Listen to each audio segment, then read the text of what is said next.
Welcome back, ladies and gentlemen. Still with you here on Nile TV International and our continued coverage of the election process for the House of Representatives for 2025 as Egyptian expatriates abroad have begun casting their ballots and their votes to elect their representatives. Now, of course, we just wrapped up the press conference at the National Elections Authority, and joining us now live from the National Elections Authority headquarters, our correspondent Nermine Rahman. It's a very good afternoon to you, Nermine.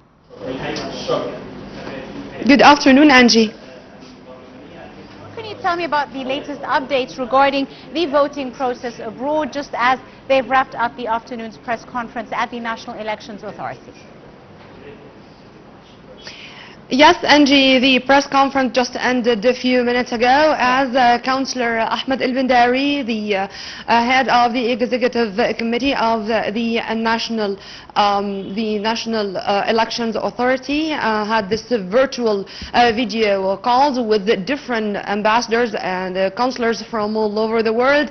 The voting process already started in 115 countries, and all the diplomatic missions are doing their best and are exerting the utmost efforts to make the voting process very smooth and very quick in the same time.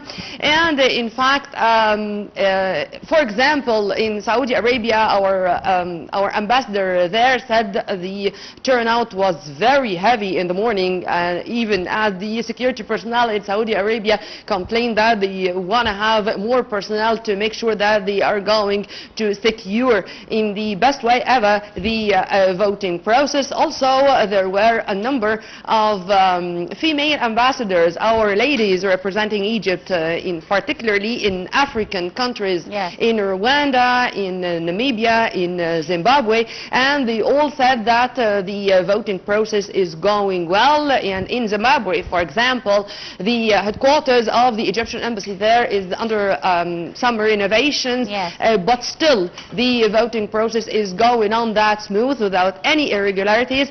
Also, all the ambassadors and councillors all over the world, they really agreed that they want to thank and express their gratitude to the full technical support they are receiving, whether from the National Elections Authority here or from the Foreign Ministry, thanking Councillor Bendari, thanking, of course, His Excellency Ambassador Nabil Habashi, Deputy Foreign Minister, as they are working around the clock to make sure that everything is going well and to act immediately if there is any irregularity or something which needs immediate interference. Angie. Yes, indeed, Nermine Rahman, of course. And you were telling us earlier that some of the embassies and the ambassadors also gave their feedback that proceedings were going as smoothly as possible. Some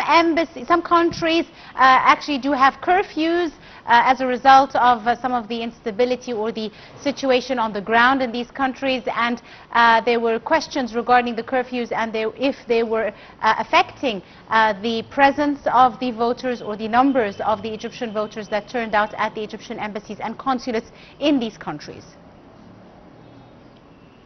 Yes, Angie, there is full coordination between the Egyptian diplomatic missions and the security authorities in such countries to make sure that the voting process is going to continue that smooth despite the curfew or the security situation in such countries. And also, by the way, I want to tell you something that our councillor from Italy, for example, he said that the turnout was heavier than even expected. And particularly Egyptians from El Fayoum and Asyut, there were the Egyptians or the citizens who were very much keen to go and to vote as their government rates fall in the first phase of the parliamentary elections.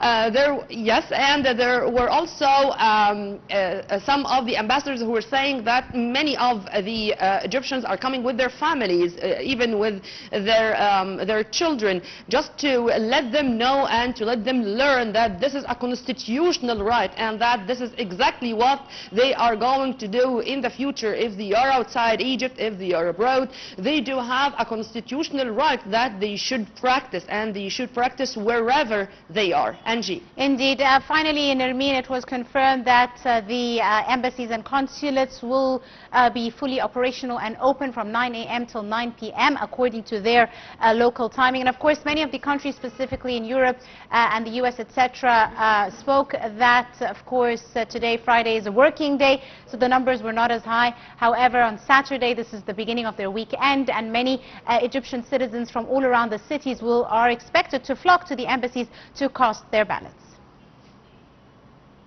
Yes, I meant to that, Angie, a lot of the video calls or the virtual calls with our embassies all over the world said that, and they said that they are expecting heavier turnout in the evening, because tomorrow for them it's going to be a day off or the weekend.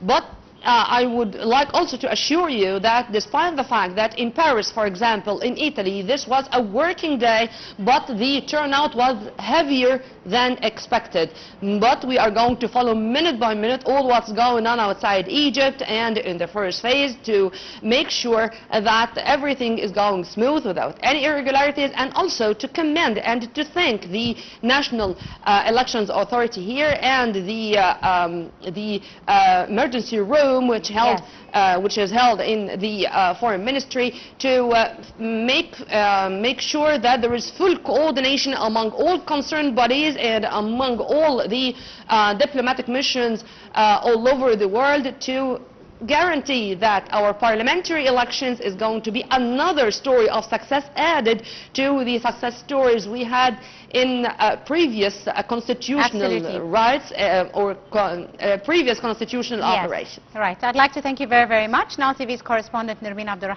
reporting live from the National Elections Authority headquarters here in Cairo. Thank you very much, Nermine, and we'll be following up with you throughout the day with the upcoming press conferences. Ladies and gentlemen, do stay tuned as we continue our coverage here on Nile TV International.